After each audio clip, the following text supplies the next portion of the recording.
With the removal of mythics and the introduction of Bounty of Worlds, there are currently many ways you can build Janna. As a multi-season challenger player that mostly played her, I did a lot of testing to find the best build and playstyle for her, and I found it. I've been spamming this build and I'm already Grandmaster in rank 1 in NA for League of Graphs. If you enjoyed the old hyper-aggressive Comet playstyle, you'll love this build because it's the best iteration of it, and once you try it, you'll probably agree with me. I want to share with you my ability, rune, and item loadout for Janna in Season 14. This build focuses on maximizing damage and movement speed while being very cheap. It's honestly such a fun way to play because of how fast you are. The main interaction that makes this build so strong is her passive, where her basic attacks and W deal bonus magic damage equal to 30% of her bonus movement speed. This build plays more like a mage rather than an enchanter. It's perfect for solo queue because you're no longer a shield bot that relies heavily on your team. Instead, you have more agency by yourself because you're dealing a lot of damage. For the runes, we're going to be going Comet, Mana Flow Band, Celerity, and Gathering Storm. Celerity is OP on Janna because again, her passive gives more damage the more movement speed you go, and there's so many sources of extra movement speed in her kit and my build. Right off the bat, Janna automatically uses Celerity because of her W passive. Boots of Swiftness gives plus 60 movement speed, Mandate gives 25% if you trigger it, Shurelius has 8% on the item itself while the active gives 30% increased movement speed, and Medjai's gives 10% if you have at least 10 stacks. Celerity amplifies all of this, so it's just the most insane value rune. As for Gathering Storm, I know most people would pair Scorch with Comet, but this build actually scales really well into the mid and late game. Traditionally, Janna with Comet would fall off really hard, and I know this sounds crazy, but this build actually scales really well. Extra AP is actually meaningful because Zazak and Comet have AP scalings, and Janna has pretty good AP ratios. In the past, late game Comet Janna did not have enough damage to be meaningful, but with the new items and the changes to her passive, there are a lot of interactions that scale with AP. For the secondary runes, we go Eyeball Collector because it gives the most AP the fastest, and then Relentless Hunter for the extra movement speed. Moving on to the rune shards, we go Adaptive, Movement Speed, and then Flat Health. Movement speed is OP on Janna because it synergizes well with her kit, and since it's percent, it scales. I actually tested the damage to see how much of a difference it makes with double adaptive versus one adaptive and the movement speed shard at level 1 with an auto and a W, and it's actually the same. With these aggressive runes, I always go Flash Ignite and W max. For my items, my ideal first back is 650 gold where I can get boots and a dark seal. If I can't get both, I'll prioritize boots because movement speed will give me more damage and help with spacing in lane.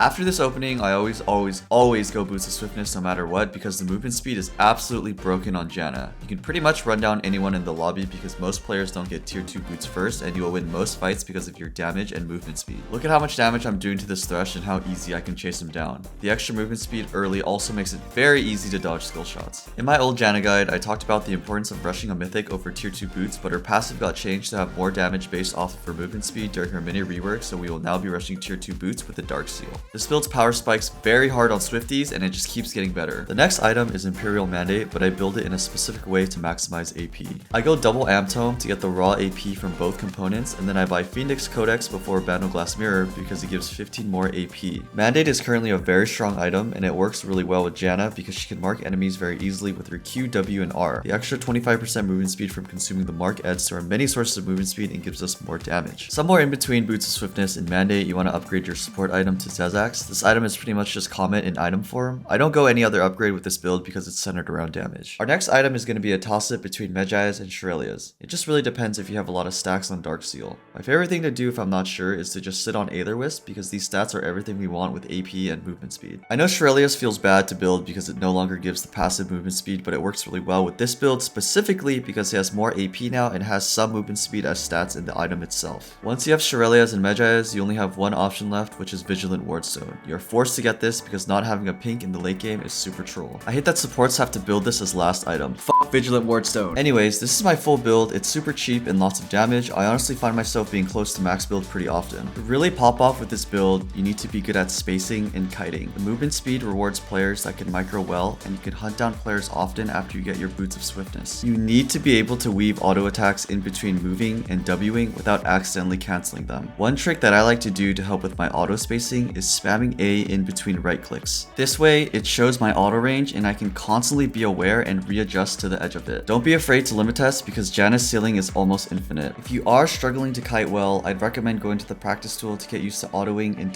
Wing. I also highly recommend to self-cast E because it will make things a lot easier. The default for it is Alt E. Try to space at max range and get down the fastest timing where you can move out of the auto attack animation without canceling it. Now for some general tips and tricks. As you're playing Janna, you should be hyper aware of all the moves you can cancel with your Q and R. If you can deny most of the enemy's dash-ins, you will win most team fights. Knowing which champion you can cancel is mostly champion knowledge, and the tricky part is being in the right position to intercept them. You can't be too far back because your tornadoes might be too slow to hit the enemies, and you can't be too far forward because you'll probably just die. You want to constantly think about where you want to be in respect to the enemy's abilities and cooldown. Once you play enough Janna, you can get really creative with the things you can cancel. Most Janna players know to use their Q and R to disengage, but one heavily underutilized mechanic I've noticed is their lack of charged tornadoes. You can walk up and tap tornado on someone to trade or slow them down, which is optimal in a good amount of situations, but charged tornadoes will give you more kill opportunities. They're a bit unreliable because you have to charge them, but they come out faster and have longer knockup. The best angle for them is when you start them out of vision, aiming behind them. When I set up, I like to imagine a line that cuts them off. Once it charges for a bit, you pop out to scare them into walking back into the tornado. You can do it out of vision as well if you have an angle where you can cut off the area the enemy is trying to run away to. Another little trick you can do is if someone is chasing you, you can tornado the way you are running. That way Q will charge longer and will be guaranteed to hit if they continue. One very important mechanic to know for Janna is the interaction with her Q and vision in bushes. If you charge up a tornado while in bush with no enemy vision, it will remain hidden. If you charge up a tornado and you step out or they have vision, the enemy will be able to see the tornado being charged. Knowing whether or not the enemy has vision will let you land charged tornadoes from bushes more frequently.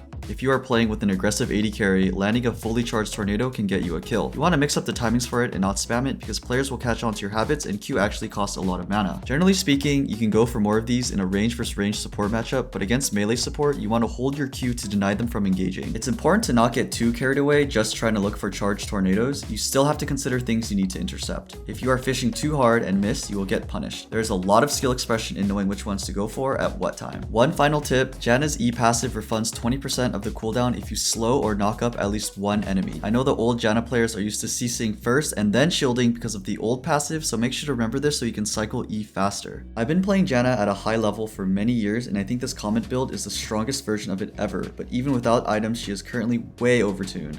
When she got her latest buff, which was in 13.23, she was already OP, and with the introduction of all the new items, it really pushed her over the edge. She's inevitably going to get nerfed because she has been a 52% win rate champion for 14.1 and 14.2, so get as much LP as you can. The key to being a great Janna is awareness and knowing her limits. It's really easy to not do anything as Janna because of the nature of her kit, so that's why it's important to constantly limit test. Try to visualize the angles and positions you need to be to have meaningful tornadoes and ults. That concludes my guide. Thank you so much for watching. I'll be streaming a lot more for this patch because I know Janna is going to get nerfed very soon. Stream link is in the description. Always happy to answer any questions. Hope to see you guys there.